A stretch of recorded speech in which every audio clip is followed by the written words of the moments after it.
La mission Enseignement et religion a été créée par Paul Malartre en 2002.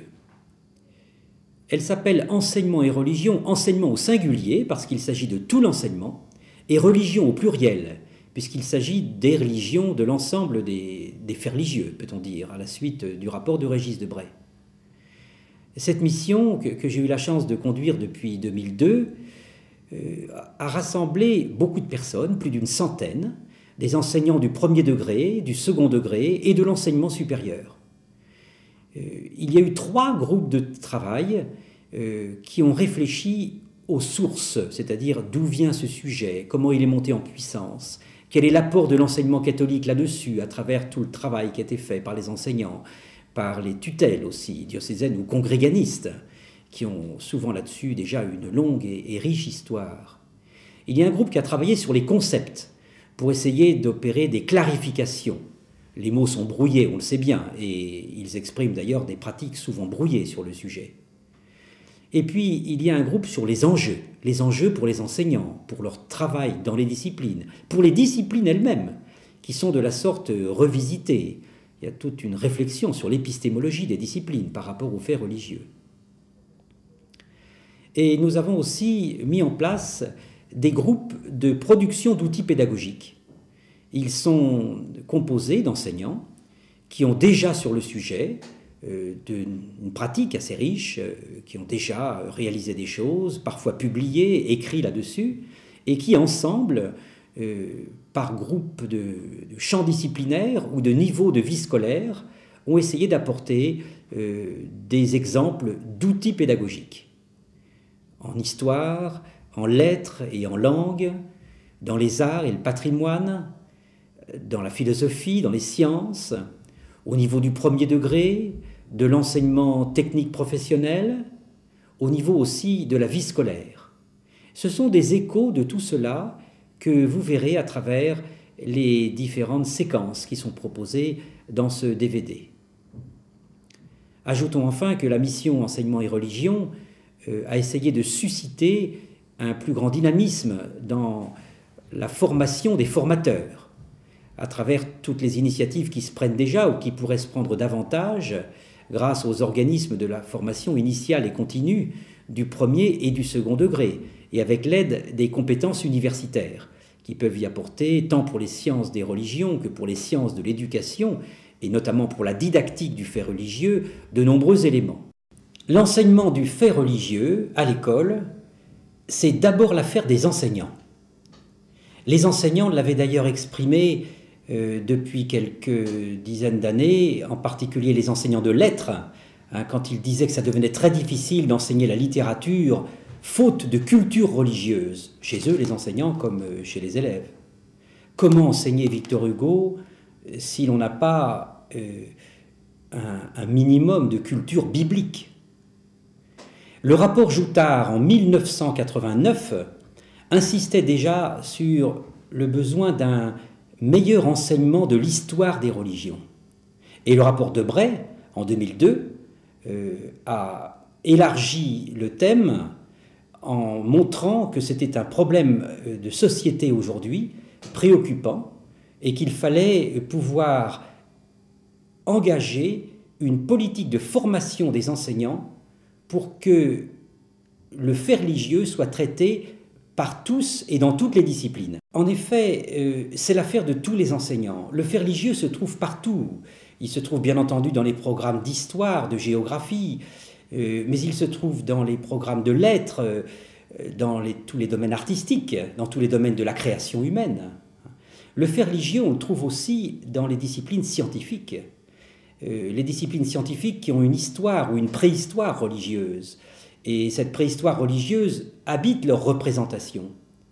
Et ça, c'est important à connaître avec les élèves pour comprendre certaines théories scientifiques d'aujourd'hui. Ce qui permet d'aborder les choses de façon symbolique et de comprendre la symbolique des choses. Or, tout ce que nous vivons, c'est toujours dans un rapport symbolique. L'eau, c'est une symbolique d'abord et des images poétiques et des images qui attirent ou qui font peur. C'est une source, un lac, un océan, un fleuve. Ça n'est pas d'abordage de eau.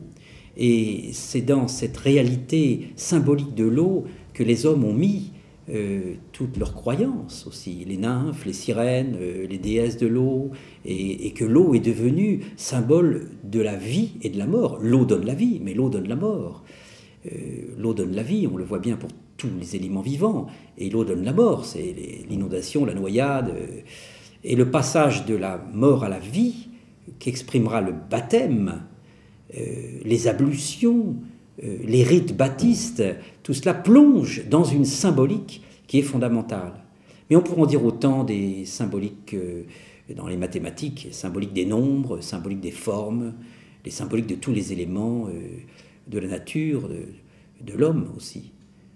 C'est tout cela que le fait religieux dans l'histoire des sciences porte encore. Pour les croyants, c'est une démarche aussi très importante parce que c'est toute la dialectique du croire et du comprendre, hein, selon la belle formule de saint Augustin, comprendre pour croire et croire pour comprendre. Donc le fait religieux, c'est une affaire d'enseignant qui est au cœur, pourrait-on dire, de la dimension éducative. Alors cela concerne l'enseignement. L'enseignement dans ces démarches, parce que grâce aux différents champs disciplinaires, il est possible d'appliquer au fait religieux les méthodes qui sont portées par les différentes disciplines. Un enseignant d'histoire peut analyser les documents, montrer d'où ils viennent, les dater, leur transmission, etc. Et l'enseignant d'histoire apprend aux élèves la méthode du comparatisme. L'enseignant de lettres va exercer une méthode d'analyse littéraire des textes religieux ou des textes à dimension religieuse. Les différentes sciences vont exercer sur le champ des faits religieux des méthodes inductives, déductives, expérimentales, etc. Tout ce qui va permettre de donner cette intelligence critique dont il y a grand besoin dans ce domaine des faits religieux. Ce qui permet de donner aussi des outils de discernement. Et ça, c'est très important sur le plan des religions, parce que tout n'est pas recevable de la même façon, tout n'est pas non plus respectable d'ailleurs. Il y a des critères de discernement. Et pour nous, dans le contexte de la République, ce sont les droits de l'homme, hein, la Déclaration des droits de l'homme. Et il y a donc à éduquer au jugement critique, à former au discernement. Est-ce que l'expression fait religieux est la meilleure ? Elle est pratique parce qu'elle associe le factuel et la dimension religieuse. Ça n'est pas une bonne expression si on la réduit à de l'extériorité du phénomène religieux, parce qu'à ce moment-là, on manque ce qu'il a justement de spécifique. Par contre, c'est une bonne expression si l'on entend par là justement la dimension religieuse du fait. Et cette dimension religieuse, c'est ce qui pose question. C'est les questions que les hommes se posent, quelles que soient les réponses.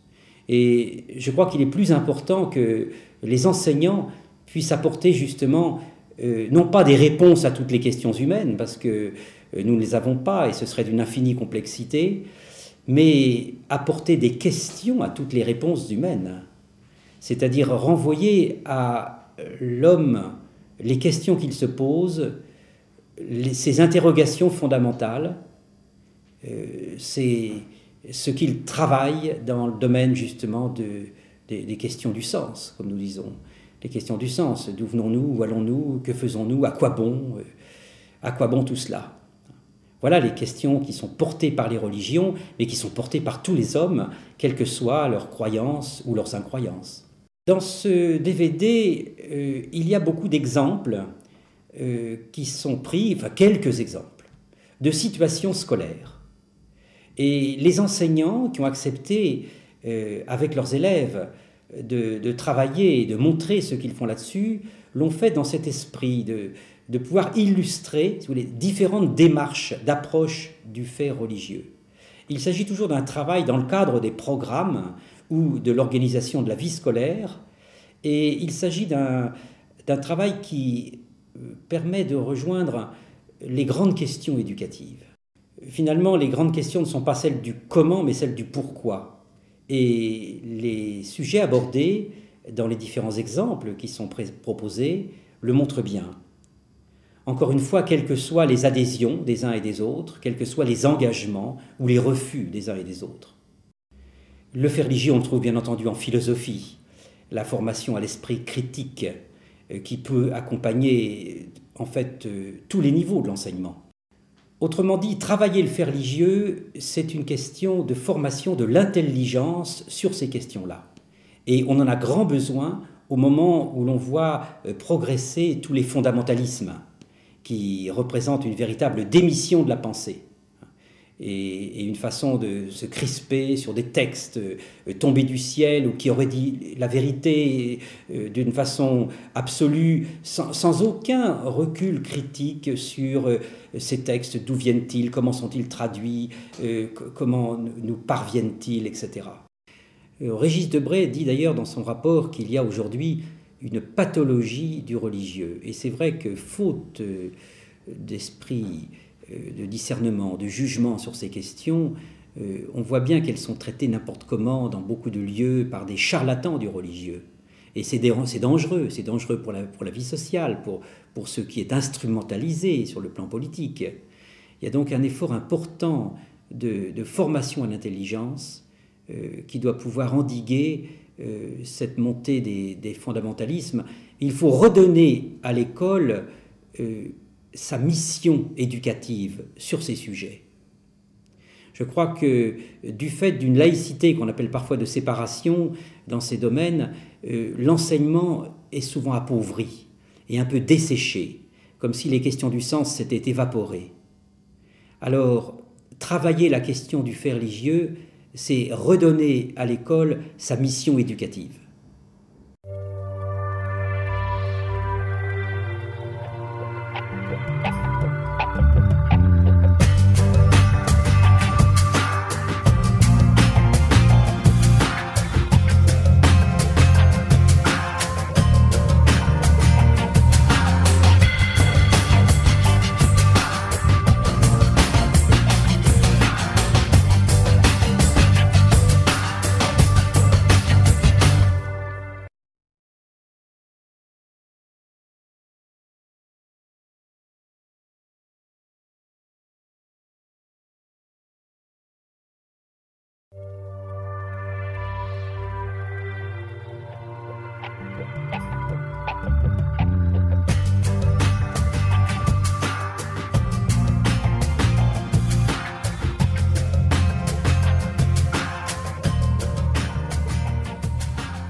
Pour parler du fait religieux dans l'enseignement catholique, il nous faut d'abord préciser quel est le projet de l'enseignement catholique. Ce projet est pour l'essentiel de relier l'enseignement, l'éducation et le sens dans une même démarche pédagogique. Et quand on dit relier l'enseignement et l'éducation, pour nous c'est viser à l'éducation de toute la personne de l'élève, dans ses dimensions intellectuelle, bien sûr, mais aussi relationnelle, sociale, affective, spirituelle et religieuse. C'est déjà dans ce contexte que s'inscrit pour nous l'importance du fait religieux. Mais, contrairement à ce que l'on pourrait penser, c'est sans doute plus difficile de positionner le fait religieux dans l'enseignement catholique plutôt qu'ailleurs. Pourquoi ? Au nom de notre spécificité, qui affirme un sens chrétien de l'homme, nous proposons une démarche de catéchèse. Mais cette démarche de catéchèse étant un éveil à la foi, elle ne peut pas revêtir un caractère obligatoire en raison du pluralisme de notre recrutement. Quand on affirme d'autre part que, normalement, un projet éducatif d'établissement catholique d'enseignement est fondé sur un sens de la personne éclairé par l'Évangile, nous engageons toute une démarche que nous appelons démarche pastorale.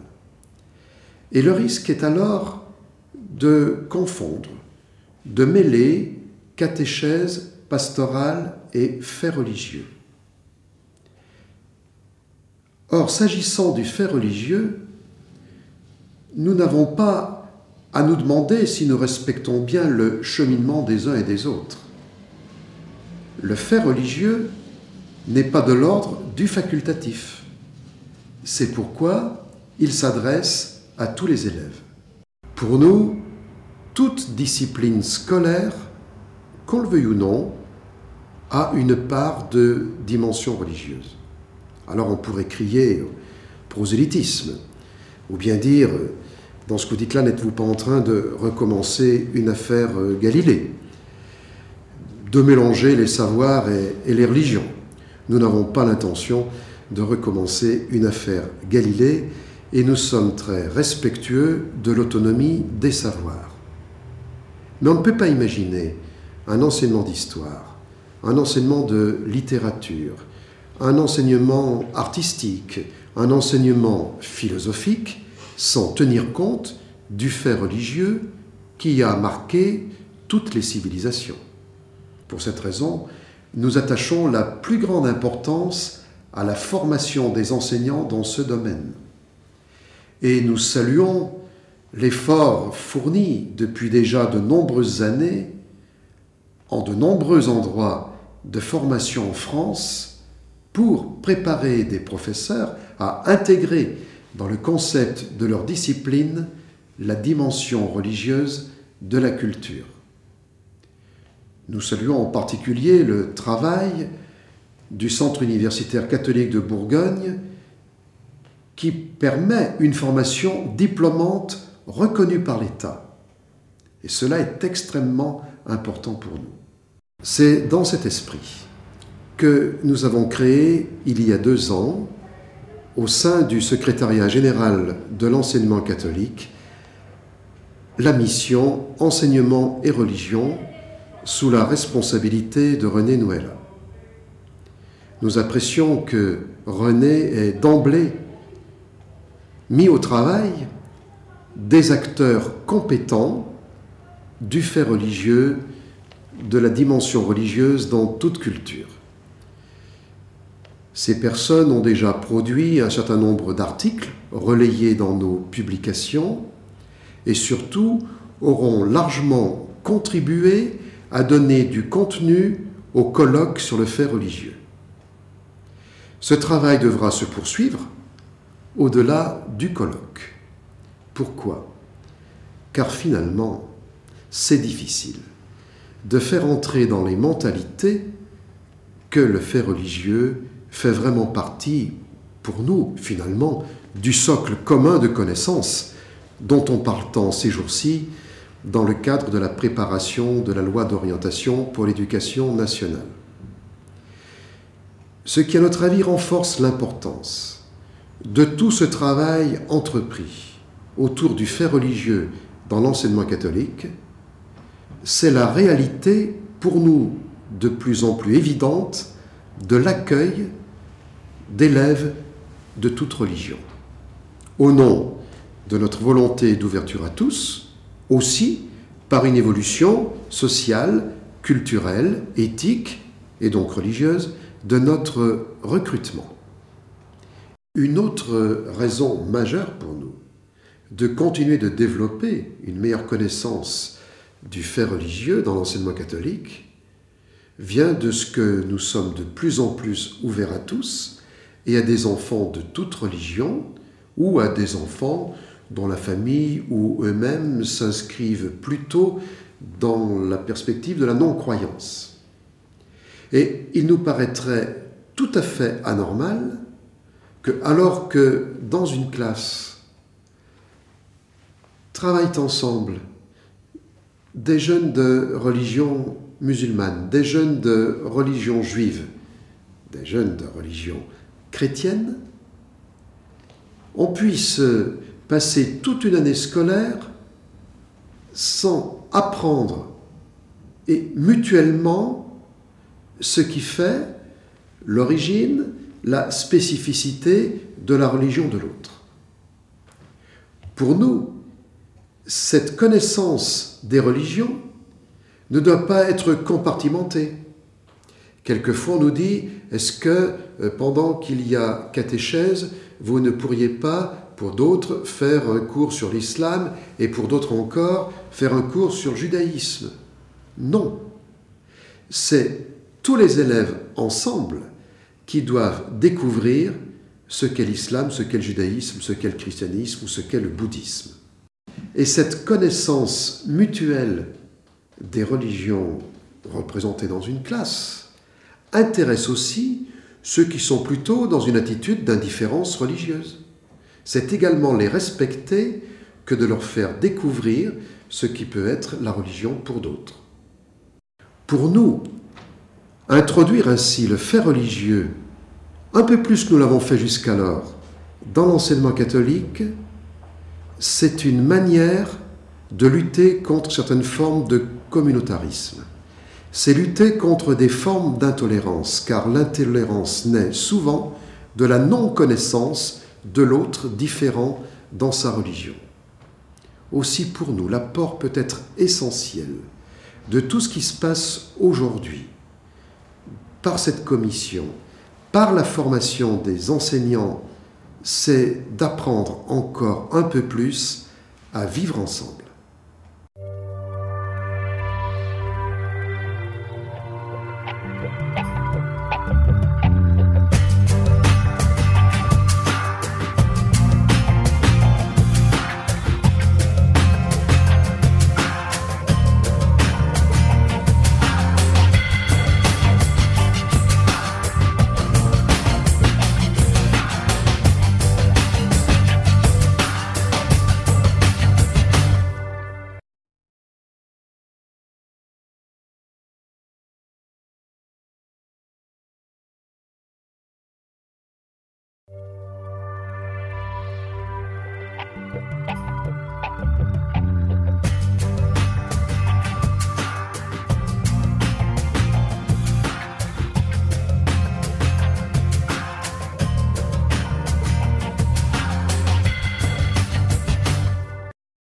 Un fait a trois caractéristiques.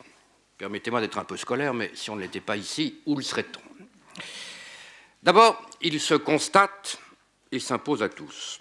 Que cela plaise ou non, il y a depuis 1000 ans des cathédrales dans les villes de France, des œuvres d'art sacrées dans les musées, du gospel et de la soul music à la radio, des fêtes au calendrier, et des façons différentes de décompter le temps à travers la planète.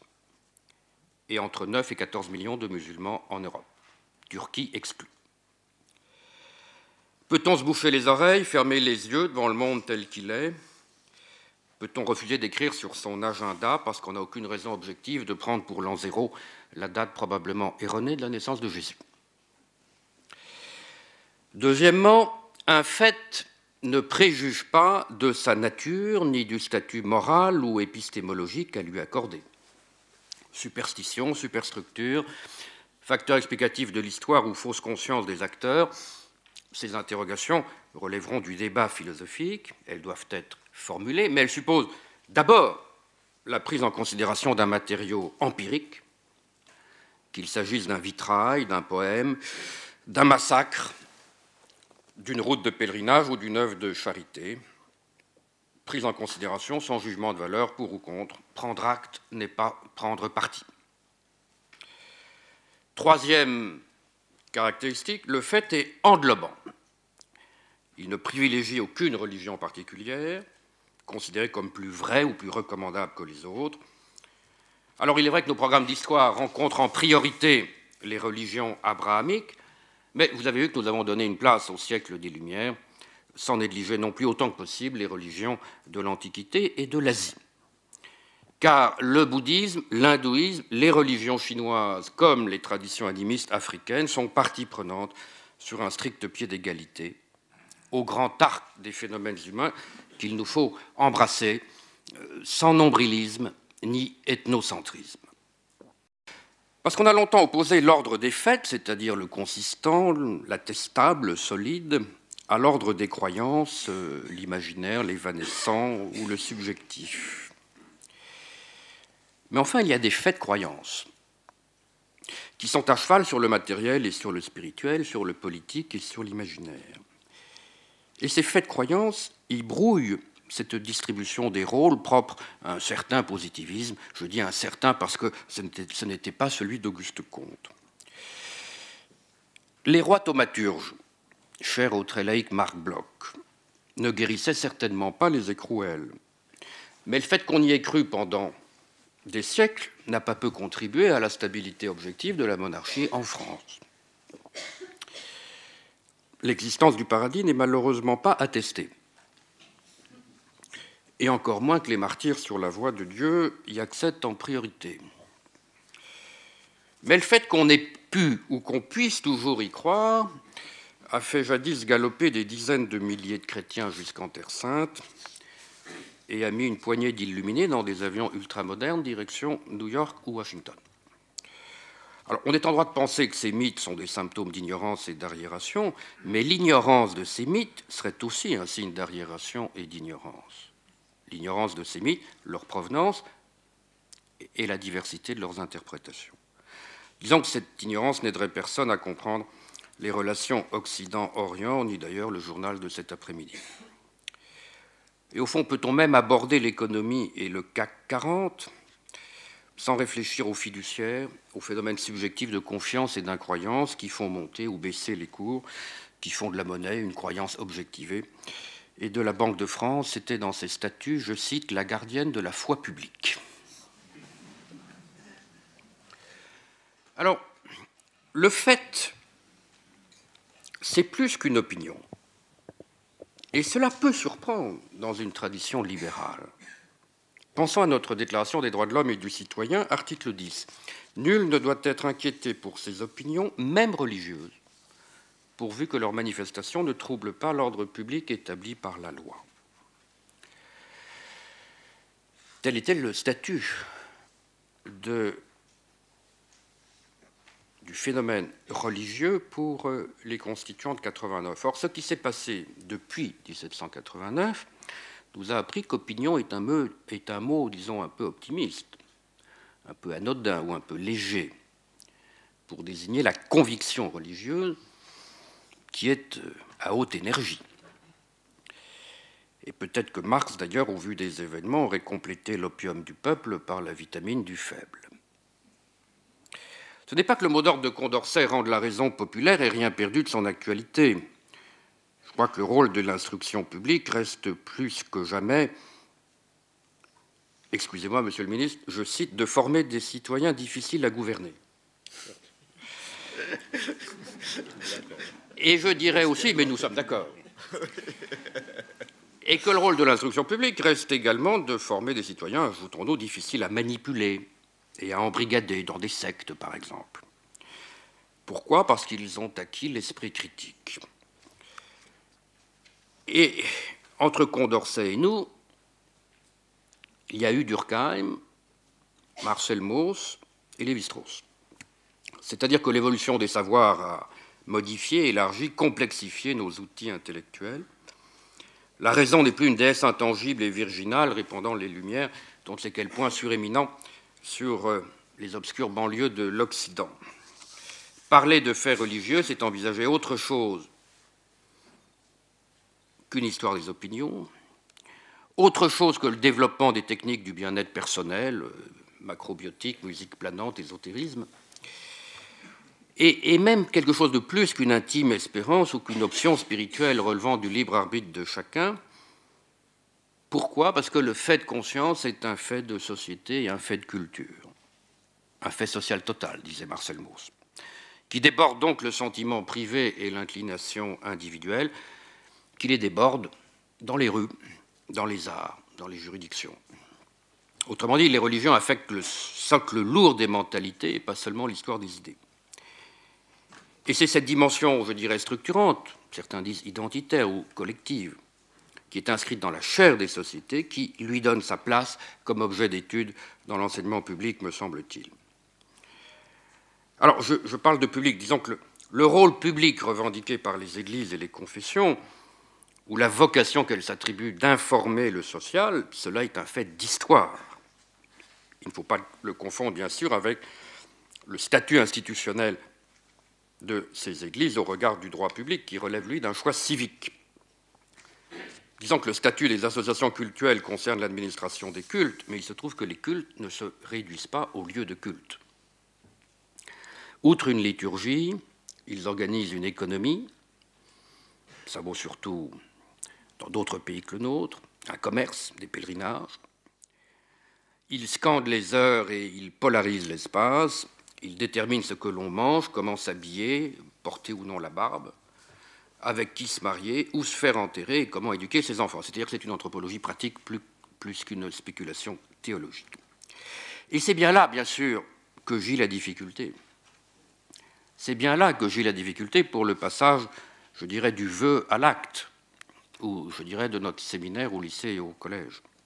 Parce que religion et laïcité sont des mots qui sentent encore la poudre, même au cœur d'un pays, d'un continent qui tranche avec tous les autres par une sécularisation avancée, un affaiblissement des institutions religieuses classiques, et où pourtant le religieux continue par main biais de faire mouvement. En d'autres termes, factuel résonne à actuel. Car si l'on ne peut renouer, vous l'avez dit, monsieur le ministre, si l'on ne peut renouer avec le patrimoine sans une connaissance minimale des héritages religieux, le fait religieux n'est pas qu'archive et n'est pas que vestige. Il renvoie à des forces vives, à des communautés agissantes et pensantes avec leur sensibilité à vif. Il renvoie à des questions qui fâchent, le port des signes religieux, les jours d'examen, les menus, les demandes de dispense. Il renvoie à l'intrusion des familles et de l'actualité chaude dans l'enceinte scolaire. Alors, peut-être que le caractère laïque de l'exercice peut aider à mouiller la poudre, je dirais, et à refroidir les passions. Pourquoi ?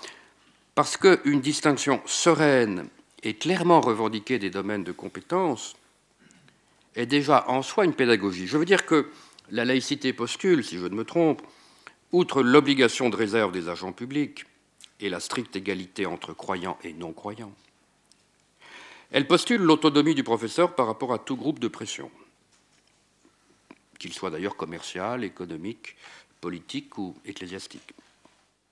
Et s'en tenir aux religieux comme objet d'observation et de réflexion peut aider tout un chacun à démêler ce qui ressortit au domaine des connaissances communes et indispensables à tous et ce qui ressortit au domaine des consciences, des familles et des traditions vécues, chacun devant respecter l'autonomie de l'autre. Cela peut aider peut-être à faire comprendre aux élèves qu'il faut rendre à la culture ce qui est à la culture et au culte ce qui est au culte. Et en faisant cela, je crois qu'on les entraîne déjà à distinguer entre le domaine public et la sphère privée, entre les faits d'intérêt général, la culture, et les faits d'appartenance particuliers, la sphère privée. Je crois que c'est ici qu'il importe de faire retour aux matières d'enseignement. C'est ici qu'il importe, je crois, de s'en tenir à l'homologuer par une sorte de morale provisoire pour échapper à la disparate et aux spéculations. Parce que si le fait religieux ne peut être entièrement traité comme une chose, à la Durkheim, encore faut-il prendre appui sur des choses, des matériaux propres à chaque discipline, quitte à s'élever ensuite du matériel au mental. La notion de fait, j'y reviens, nous guide, nous oriente vers la vie concrète des hommes et des traces incontestables qu'ils nous ont laissées. Elle évite de disserter sur des religions en soi, des abstractions globalisantes, des entités homogènes, fixes et réifiées une fois pour toutes, l'islam, le christianisme, etc. Et elle suggère plutôt d'en restituer par petites touches l'éclairage, l'atmosphère et le style, toujours à partir d'un donné préalable et patent. Alors, le donné de l'enseignement littéraire, ce sont les textes, et le donné des enseignements artistiques, ce sont les œuvres. Le donné de l'histoire et de la géographie humaine, ce sont les événements et les territoires. Mais cet ordre ne devrait pas nous voiler la dimension, je dirais, transfrontalière et synthétique, disons transdisciplinaire, inhérente à l'exploration d'un monde symbolique réfractaire aux segmentations académiques, réfractaire et par là même on ne peut plus propice à une nouvelle coalition des disciplines et à de nouvelles coordinations entre enseignants de matières différentes. Je vous remercie.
Le seul registre où je me sens un peu moins mal à l'aise que dans d'autres registres, c'est le registre interprétatif.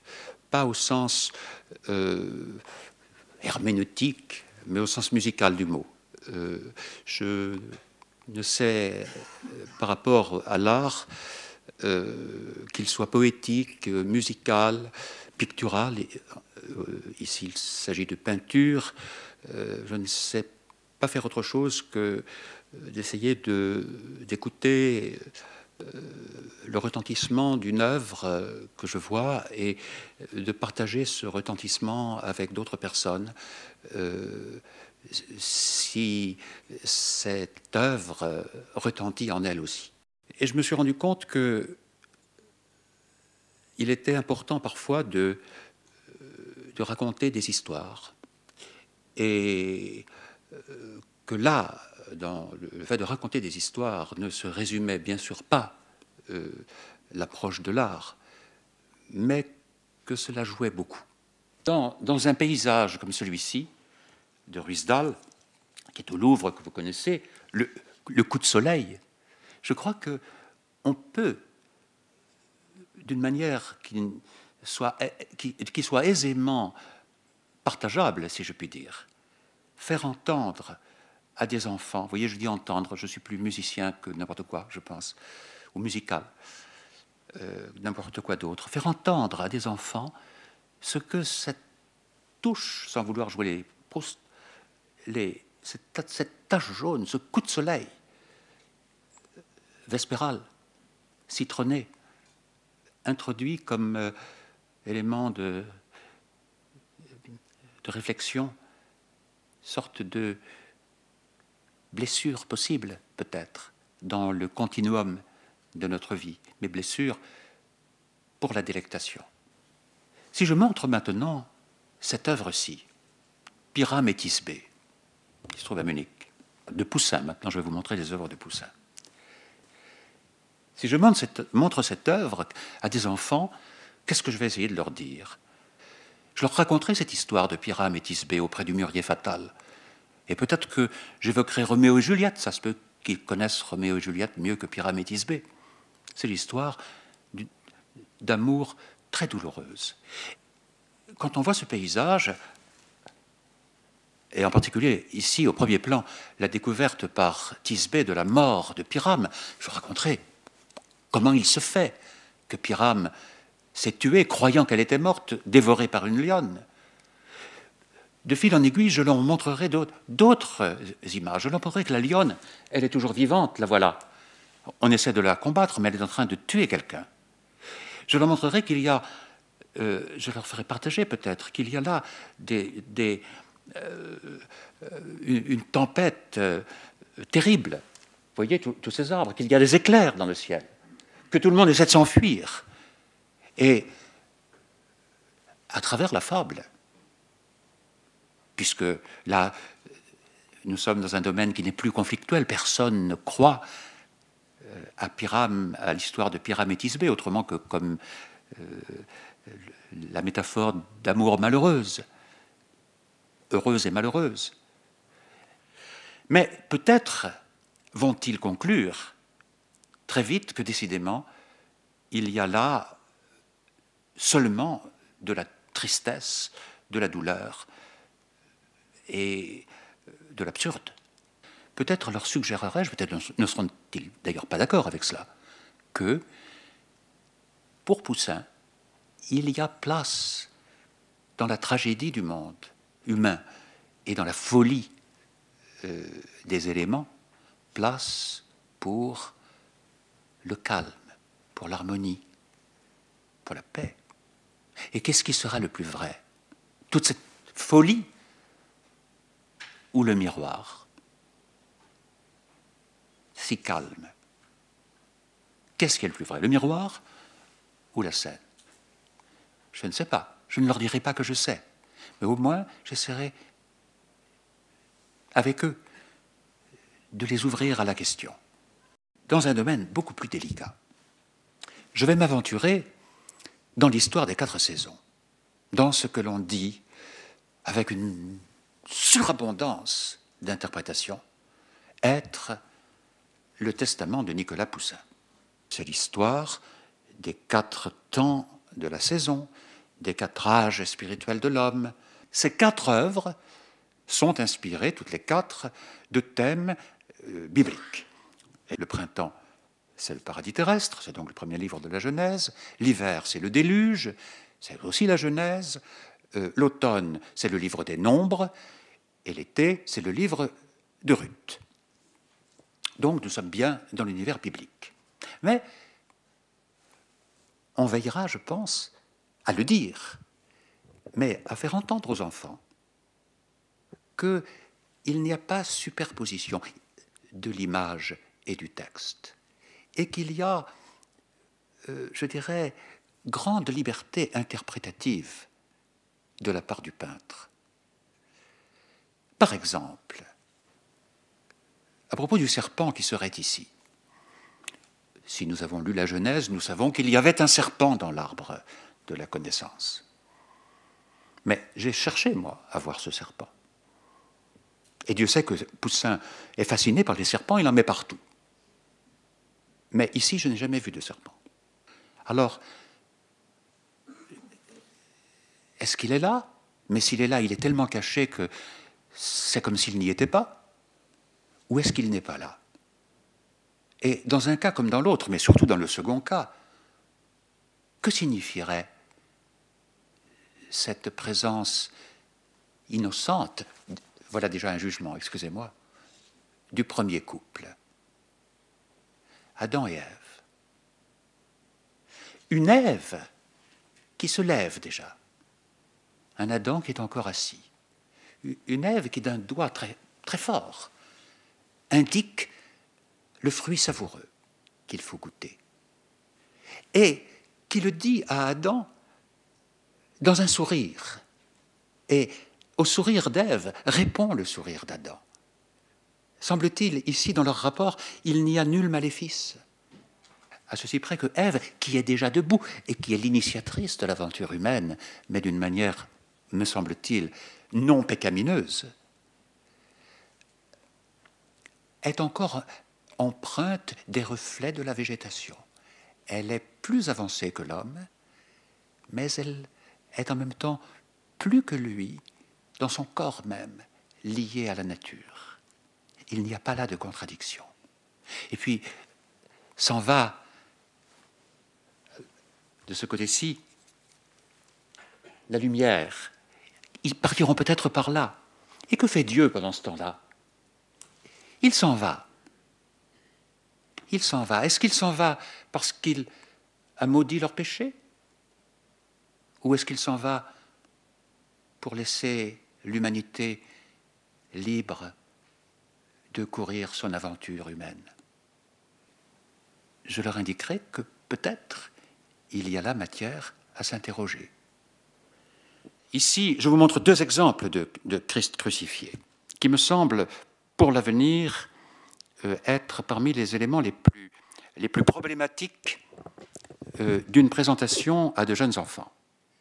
Je vous montre Christ splendide de Velázquez et le Christ splendide aussi, mais criant sa douleur et l'abandon du Père à ce Père. Christ de Rembrandt. Ici, nous avons affaire, avec Velázquez, au plus beau des enfants des hommes. C'est d'une des images occidentales les plus rayonnantes de la conception générale du christianisme, du Christ glorieux, y compris dans sa mort. En revanche, ici, glorieux aussi, tout éclatant, dans le Christ de Rembrandt, du Mas d'Agenais, mais hurlant sa solitude et sa mort. Il faut que nous sachions que l'image de la crucifixion est considérée comme blasphématoire par un grand nombre de musulmans. Et quant au monde juif, il me semble que bien souvent, l'image de la crucifixion est ressentie comme symbolique d'innombrables souffrances subies du fait des chrétiens. Je ne suis pas en train de dire qui a tort, qui a raison, mais je suis en train de suggérer que ce symbole religieux tout à fait central, et que nous n'avons pas le droit, tellement il est central pour notre culture, de passer sous silence, d'oblitérer, qu'est la croix, en l'occurrence dans la peinture du XVIIe siècle, est gros sans doute de difficultés pour l'avenir dans sa présentation. Voici une peinture qui est au Louvre, que vous connaissez bien, qui est de Lebrun. On l'appelle la Sainte Famille ou on l'appelle le Bénédicité. Donc, il y a l'enfant, sa mère et Joseph, le charpentier. On comprend bien. Il a le bâton de celui qui va faire le Tour de France, le charpentier. J'expliquerai aux enfants ce que c'est que ce Tour de France. Joseph, ici, représente, là, vraiment, le peuple hébreu. Vous voyez que le dialogue s'établit entre Jésus et Joseph, Marie étant là, très présente, venant nullement troubler ce dialogue de l'Ancien et du Nouveau, mis en présence l'un de l'autre et en présence au présent. Et que l'éclat de cette table et l'éclat du vêtement de l'enfant, ainsi que le pain qui est sur la table, évoquent sans doute, sans aucun doute, ai-je envie de dire, mais je dirais sans doute, une scène eucharistique. Et que l'enfant fait ce geste. C'est bel et bien un triangle.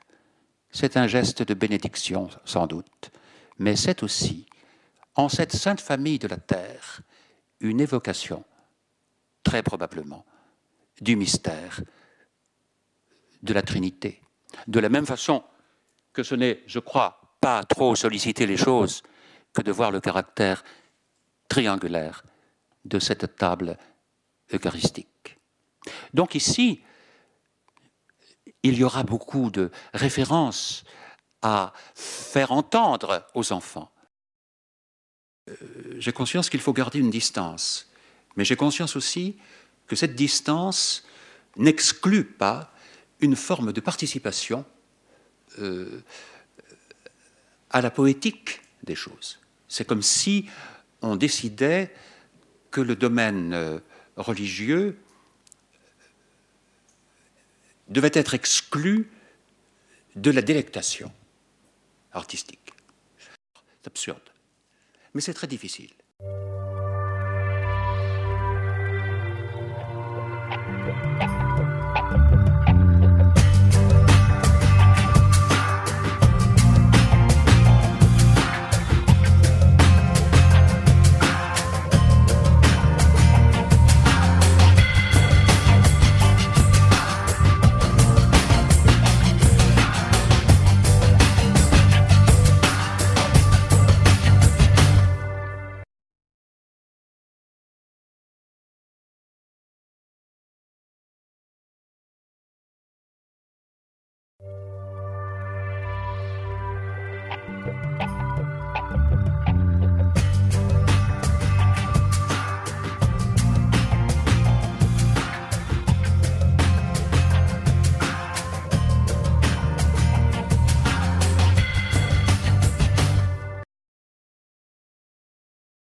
Le ministre d'alors de l'Éducation nationale, Lionel Jospin, m'avait demandé de réfléchir sur l'histoire à l'école. Et j'avais fait un certain nombre de constats qui n'étaient pas simplement liés à l'histoire du fait religieux, mais qui avaient trois grandes lacunes. L'histoire des arts, l'histoire des techniques et l'histoire du fait religieux.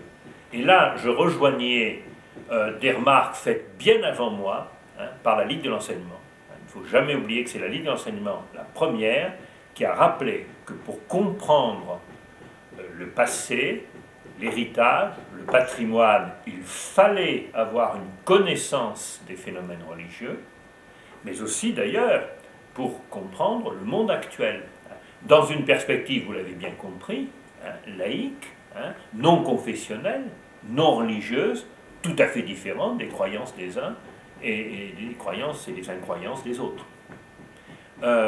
Donc, à partir de là, nous avions fait un certain nombre de propositions qui n'étaient pas du tout révolutionnaires, qui consistaient à dire que la connaissance des phénomènes religieux, du fait religieux, ne devait pas être fait par un enseignement des religions au sens séparé du terme, disciplinaire, mais par l'ensemble des disciplines, en premier lieu évidemment l'historien, mais aussi le professeur de lettres, le professeur de langue, le professeur de philosophie bien entendu, et aussi les arts, dans la mesure où on ne peut pas séparer les expressions artistiques des expressions religieuses. Donc un enseignement fait par l'ensemble des professeurs, et d'ailleurs un des intérêts de cet enseignement est d'amener les professeurs à travailler ensemble. D'autre part, un des intérêts de cet enseignement, c'est de nous ouvrir à une réalité que nous ne mettons pas assez en valeur, c'est-à-dire l'univers symbolique. À juste titre, c'est une très bonne chose. L'école apprend à raisonner, et il faut maintenir fortement le principe de cette école du raisonnement, mais l'homme n'est pas malheureusement, ou heureusement, j'en sais rien, toujours rationnel, et à côté de ça, où il a une rationalité supérieure, à côté de ça, il y a tout le monde des symboles, et l'enseignement du fait religieux est aussi une approche des phénomènes symboliques.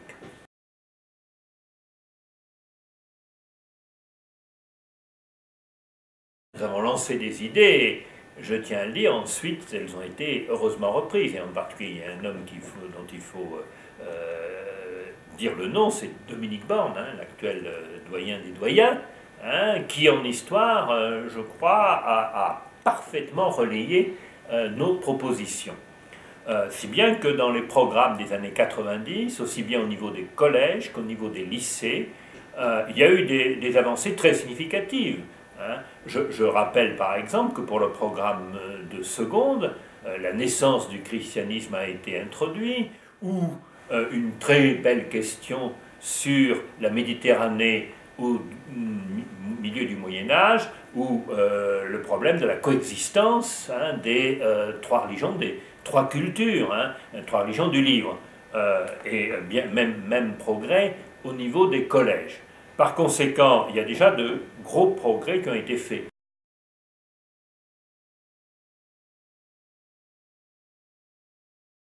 Alors, sur quoi faut-il avancer au point de vue des programmes, je crois qu'il y a peut-être deux choses qui sont encore insuffisantes. La place du judaïsme. Je regrette, pour ma part, que le judaïsme n'apparaisse qu'au moment des Hébreux, comme préliminaire du christianisme, où les Juifs victimes, Dreyfus, et beaucoup plus gravement, bien entendu, la Shoah. Je crois que présenter uniquement les Juifs comme victimes, ce n'est pas une bonne chose. Je pense qu'il faut montrer ce qu'a apporté à tous, et pas simplement, bien sûr, aux Juifs, la culture juive, tout le Talmud et Maïmonide et d'autres. Même qu'il faut, pour le monde musulman, évoquer évidemment Averroès. Et puis, deuxième point, la religion aujourd'hui, le fait religieux aujourd'hui. Et je crois que l'actualité nous oblige à se rendre compte que les religions sont loin d'être mortes, et pas toujours d'ailleurs pour le meilleur, ça peut être pour le pire. Tout le problème des intégrismes, des fondamentalismes, je crois, doit être abordé. Je pense qu'on ne peut rien comprendre à notre monde actuel si on n'évoque pas le fait religieux. Justement, c'est intéressant parce que c'est un fait religieux lié à des phénomènes culturels plus vastes, comme phénomène en particulier d'identité, lié aux nations. On voit bien le cas dans les Balkans, les Serbes orthodoxes, une bonne partie des Bosniaques musulmans, et puis les Croates catholiques. Hein, on voit, d'ailleurs de ce point de vue-là, je prends cet exemple, hein, et pour éviter l'idée fameuse idée du choc des civilisations, hein, dans lequel s'opposerait par exemple l'islam au christianisme. Hein, c'est une réflexion que je me fais souvent, hein, en tant que spécialiste des guerres de religion. Hein. Les grandes religions, les grands adhérents aux religions se sont beaucoup plus tués entre eux que tuer les autres. Je veux dire clairement que les chrétiens sont beaucoup plus massacrés entre eux, hein, et les musulmans de même, que les chrétiens vis-à-vis des musulmans. C'est le genre de choses d'ailleurs qu'il faut dire, parce que attention, la connaissance du fait religieux, ça n'est pas du tout, hein, une histoire qui doit être une histoire lénifiante. Hein. Je crois que dans une perspective laïque, il ne faut rien cacher, hein, de ce que peut entraîner la religion. La religion peut entraîner le respect mutuel, mais elle entraîne aussi l'intolérance et la violence. Et d'ailleurs, un enseignement du fait religieux doit s'accompagner d'un enseignement de la contestation du fait religieux, de l'indifférence, agnosticisme ou même de l'athéisme. Je crois que pour être complet, cet enseignement doit envisager la totalité des réactions et aussi les divers types de niveaux. C'est-à-dire, bien entendu, le niveau, j'ose dire, officiel, hein, des croyances telles qu'elles sont définies par les autorités religieuses. Mais ensuite, qu'est-ce qui se passe au niveau des simples fidèles? On s'aperçoit qu'il y a beaucoup de différences. Qu'est-ce qui se passe au niveau des pratiques? Et puis, qu'est-ce qu'il en reste au niveau des cultures, y compris ceux qui ont abandonné les croyances? C'est cette complexité, hein, du phénomène religieux qu'un enseignement digne de ce nom doit assurer, avec évidemment tenant compte des âges.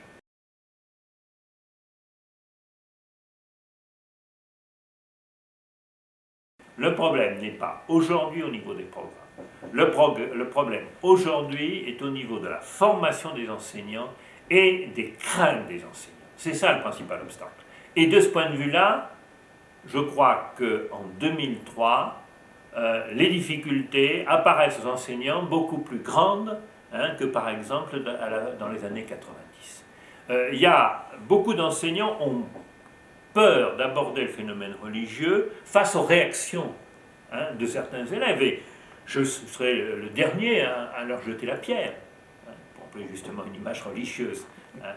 Je serai le dernier à leur jeter la pierre, parce que c'est vrai que dans une société multiculturelle, dans une classe multiculturelle, ça n'est pas évident. Je crois que, même si c'est très difficile, je crois que c'est un enjeu majeur.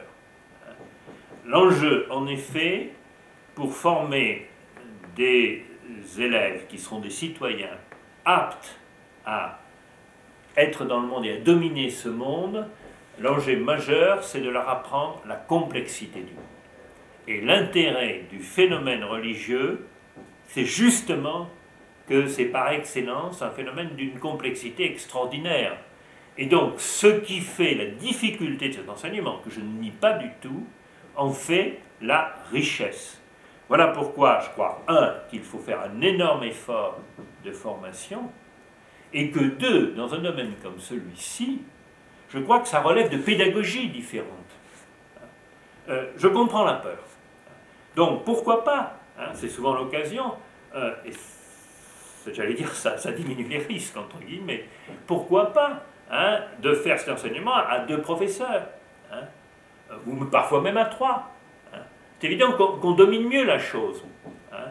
Et deuxième point, je crois que l'intérêt de l'histoire, l'intérêt de recours à des textes, permet de relativiser beaucoup de choses, permet de montrer que tel ou tel phénomène qui aujourd'hui paraît très prégnant, je pense évidemment au voile, hein, eh bien un phénomène comme le voile, c'est un phénomène bien situé dans l'histoire.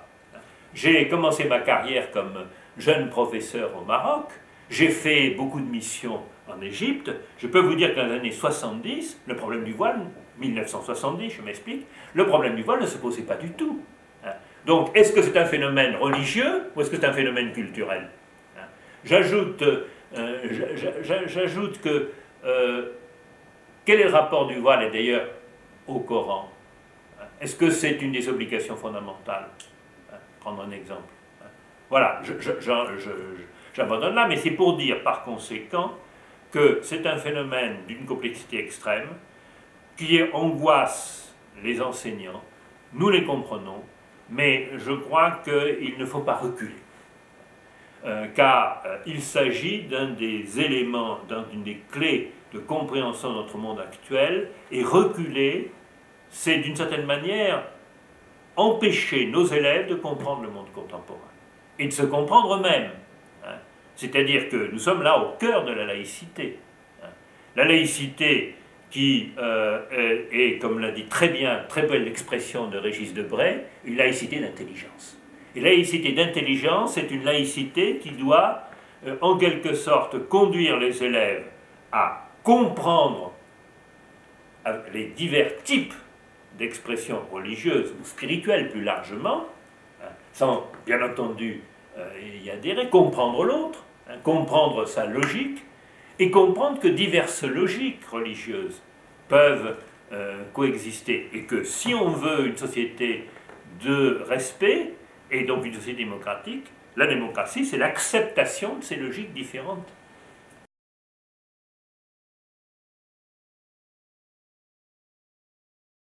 Si on regarde l'origine, et je ne suis pas surpris que la Ligue de l'enseignement ait été la première à développer ces idées, c'est la tradition d'un Ferdinand Buisson, qui a joué un tel rôle dans la mise en place de l'école laïque et en particulier de l'école primaire.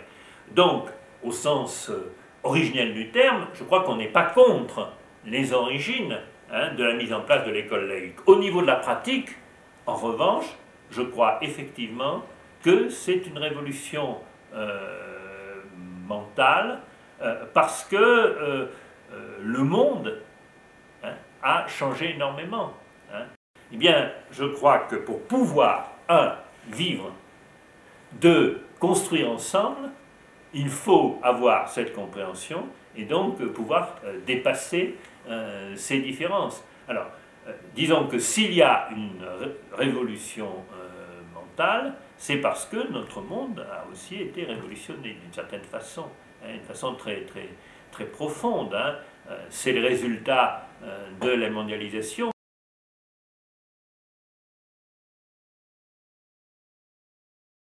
Je crois, si vous voulez, que ce qui doit un peu nous rassurer, c'est que tous nos problèmes ne sont pas des problèmes uniquement franco-français. Moi, je suis très frappé de voir que cette réflexion, quel enseignement pour le XXIe siècle, il est partagé par les Américains, même s'ils ont des réponses légèrement différentes, mais beaucoup plus proches de nous qu'on ne le croit. Partagé bien entendu par les Américains du Nord, partagé par l'Amérique latine. Un peu partout, nous avons des cas, des problématiques identiques, c'est-à-dire comment gérer des sociétés pluriculturelles. Par rapport à ce phénomène des sociétés pluriculturelles, il y a 2 choses qui ne sont pas tenables, alors après on peut avoir des nuances.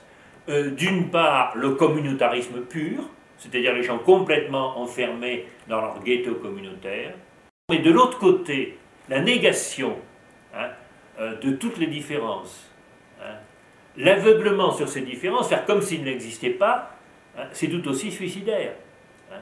Alors, entre les 2 écueils, le communautarisme, le refus de considérer les différences, on peut avoir des approches nuancées différentes, mais il y a une seule règle: comment permettre aux gens de coexister.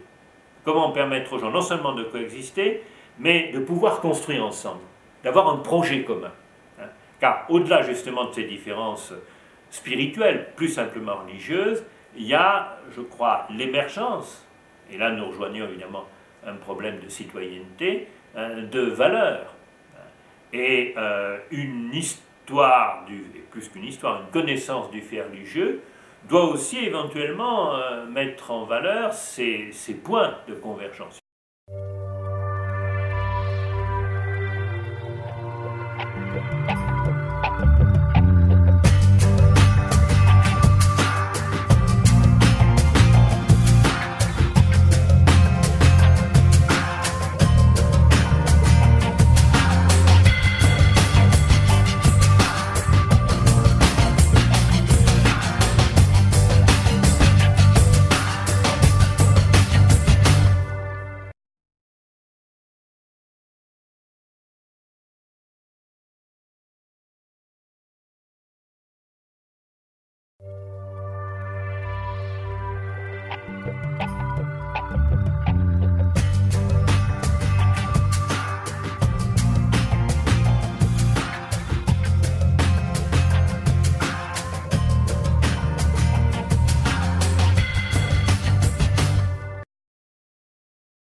Les religions, et le christianisme en particulier, ont très vite perçu que la diffusion de la foi, l'enseignement religieux, requérait un certain nombre de substrats de type culturel.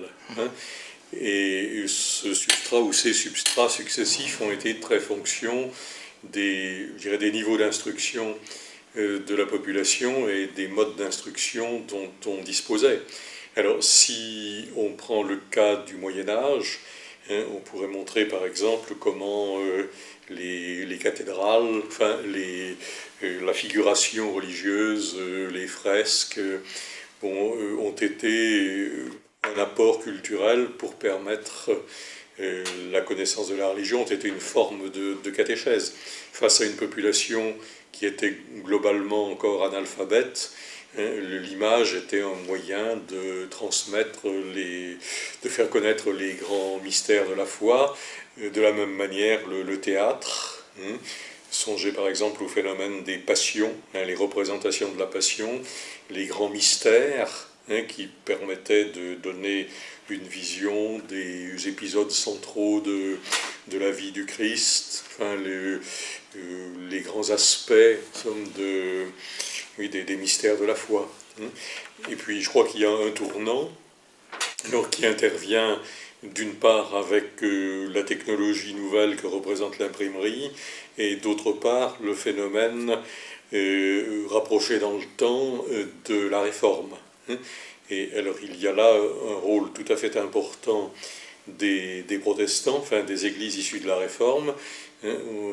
Calvin, Luther instaurent des écoles au fur et à mesure que la Réforme se diffuse, et ils y insistent d'autant plus qu'ils souhaitent permettre un accès direct des fidèles à l'Évangile sans passer par la médiation des clercs, dont ils refusent plus ou moins l'ingérence ou l'hégémonie, ou en tout cas le monopole. Donc la solution va être d'enseigner la lecture pour permettre un accès à l'Évangile.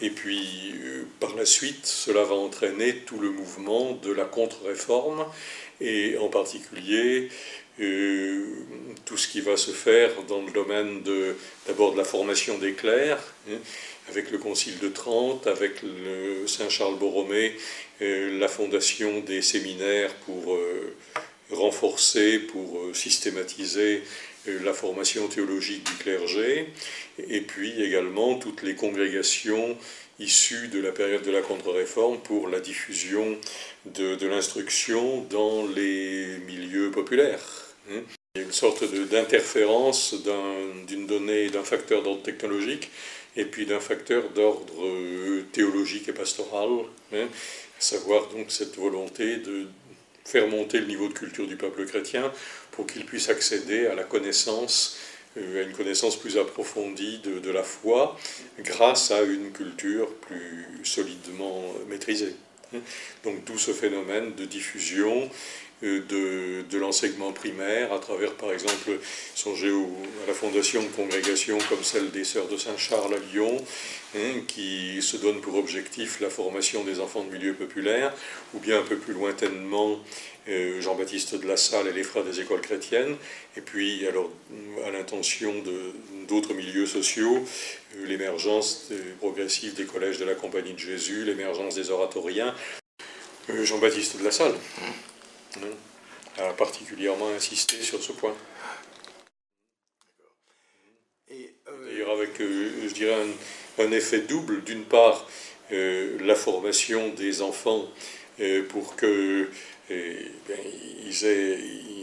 deviennent susceptibles de mieux entendre, de mieux assimiler le catéchisme, et d'autre part, le souhait qu'il en aille de même pour leurs parents, enfin, les enfants devenant à leur façon indirectement, comme par ricochet, les formateurs de leurs parents.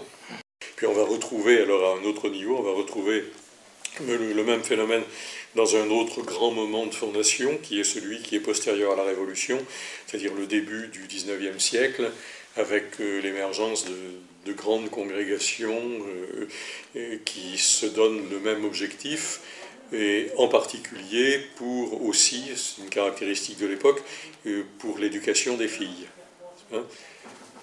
Avec cette idée qu'il faut faire monter le niveau culturel des filles et pas simplement des garçons, parce que c'est dans la mesure où elles auraient une instruction minimale qu'elles pourraient avoir un rôle efficace, un rôle proprement pastoral auprès de leurs enfants.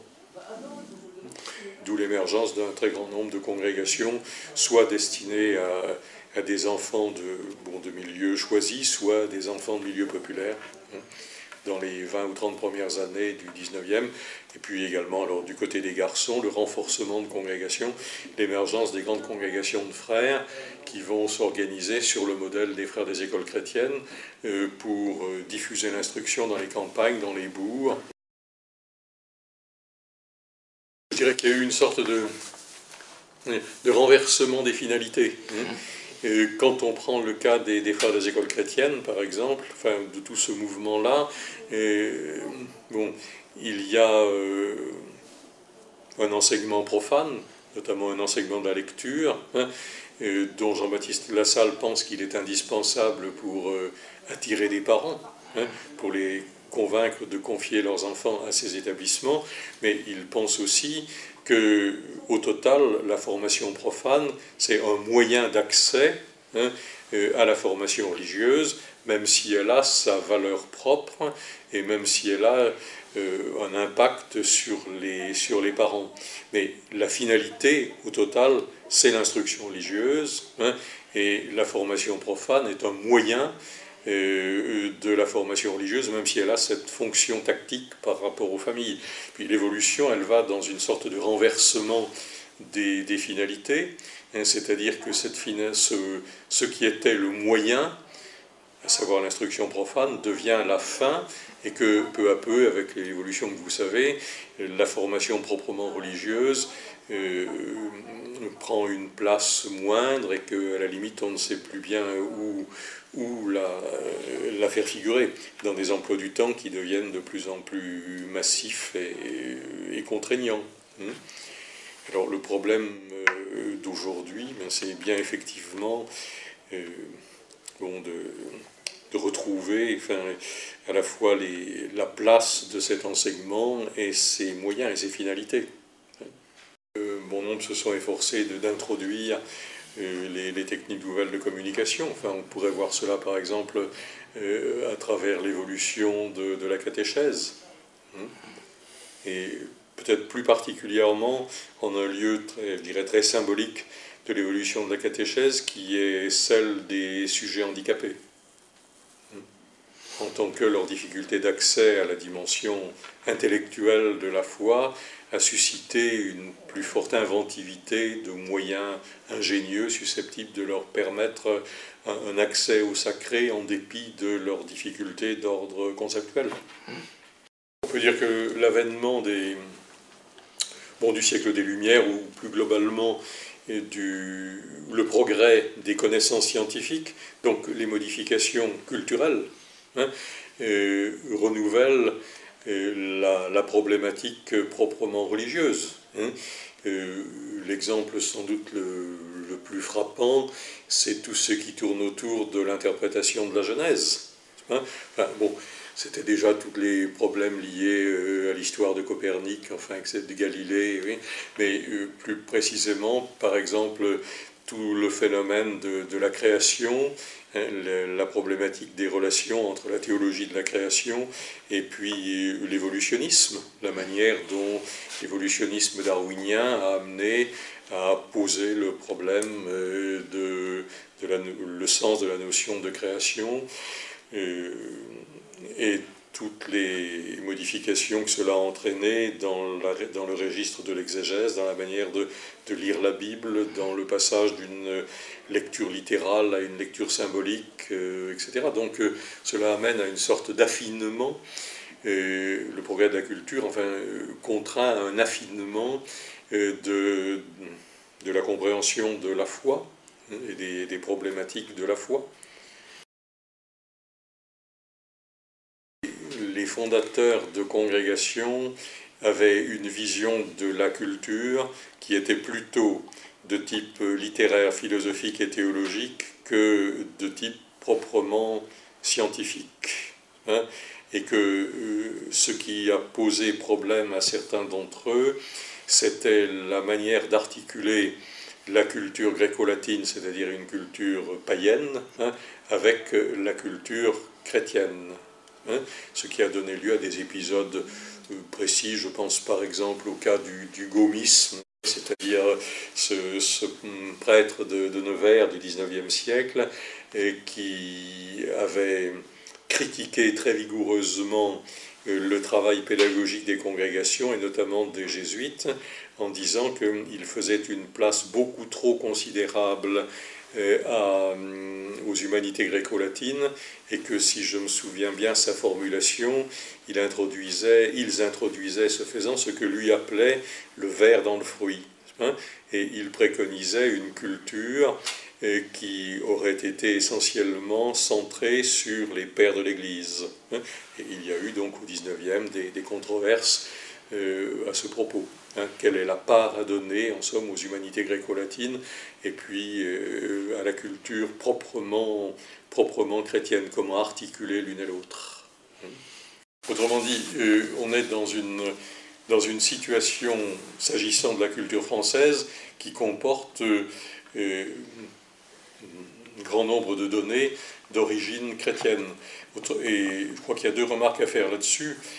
Premièrement, le christianisme a été fondateur de culture. Il a participé massivement à la culture, aussi bien dans le domaine littéraire, théâtral, que architectural, musical, pictural, etc. Que serait la culture française si on en éliminait toutes les données chrétiennes?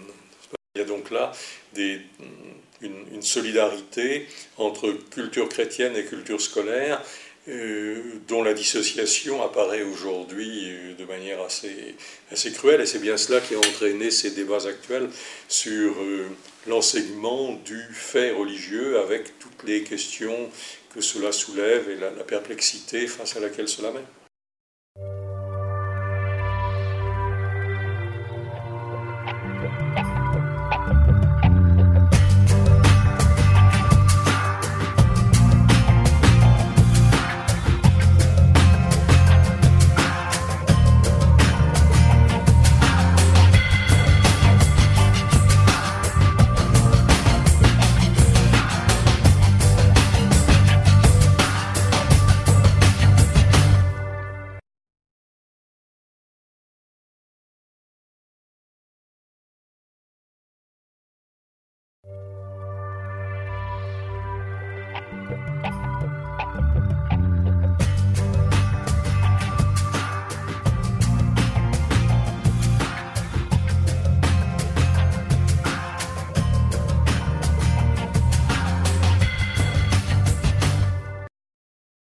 Les sondages indiquent en effet qu'une majorité de parents et d'élèves sont favorables à l'enseignement de l'histoire religieuse en souhaitant qu'il apporte des informations sur toutes les grandes religions de la planète et qu'il ne se confonde pas avec une catéchèse, laquelle se situe forcément sur un autre registre.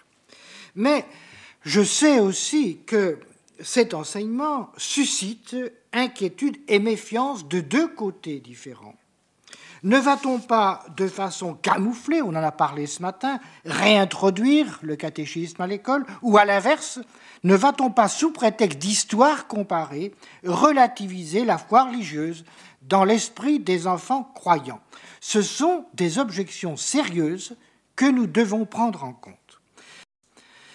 De nos jours, environ 80% des habitants de la Terre pratiquent régulièrement une religion. Le fait religieux n'est donc pas seulement une caractéristique des civilisations qui nous ont précédés, c'est une réalité présente sous nos yeux. Les religions ne sont pas, entre guillemets, l'expression n'est pas de moi, ne sont pas des langues mortes. D'autre part, une meilleure connaissance des sociétés humaines de la préhistoire à nos jours permet aujourd'hui de dessiner, mieux sans doute qu'on pouvait le faire il y a 100 ans, la silhouette de l'homme religieux qui transcende le temps et les espaces, et de saisir une demande de sacré présente sous des formes très diverses, même dans l'Europe occidentale d'aujourd'hui. Il s'agit là d'un constat et d'un acquis de l'anthropologie contemporaine. Est-ce qu'il sera possible un jour de déterminer avec précision à partir de quand ont vécu sur Terre des hommes méritant véritablement ce nom? Je ne le sais pas. Mais c'est que l'on peut affirmer avec certitude, c'est que le patrimoine religieux de l'humanité a commencé à se constituer dès le moment où nos lointains ancêtres ont voulu donner une sépulture à leurs morts. Dans l'état présent des connaissances, ce premier culte des morts se situerait aux environs de 90 000 ans avant notre ère. On a en effet trouvé dans la région de Nazareth des tombes prouvant que, dès cette période, des gens inhumaient leurs morts, ou du moins les plus importants d'entre eux, avec des rites funéraires, car on a trouvé dans ces tombes des pollens de fleurs et des offrandes de bois de cervidés, symbole d'immortalité. Les animaux ne cherchent pas à donner une sépulture à leurs morts. Et l'homme a véritablement mérité son nom quand il a honoré ses défunts et cherché à se relier à eux par-delà la mort. D'où, au plan anthropologique, un vrai danger quand une civilisation oublie ses morts et escamote les rites funéraires. Les pèlerinages, les processions, les chants, la lumière des cierges, les jeûnes, les gestes de prière, les temps de silence sont communs à toutes les religions et aujourd'hui, ce qui est nouveau, déborde même le cadre des religions institutionnalisées, comme s'il y avait une permanence têtue du sacré. On constate en effet actuellement, en Europe, notamment en France, la renaissance de pèlerinages remontant au Moyen-Âge et qui étaient quelque peu tombés dans l'oubli, par exemple celui à Saint-Jacques-de-Compostelle. Et vous savez que les principaux itinéraires qui y conduisent sont maintenant classés patrimoine mondial de l'UNESCO. Un nombre non négligeable de pèlerins qui vont à Saint-Jacques-de-Compostelle déclarent ne pas être croyants, mais s'astreindre à cette longue marche, et je cite tel ou tel d'entre eux, pour prendre le temps de se retrouver eux-mêmes et de se refaire une santé spirituelle. Donc, il ne faut pas identifier l'épuisement d'une certaine forme de religion institutionnalisée avec la fin du religieux lui-même. D'où la nécessité d'être prudent en matière de futurologie. Aussi bien en Europe qu'ailleurs dans le monde, rien ne permet de prévoir l'extinction du fait religieux et sa relégation dans le passé.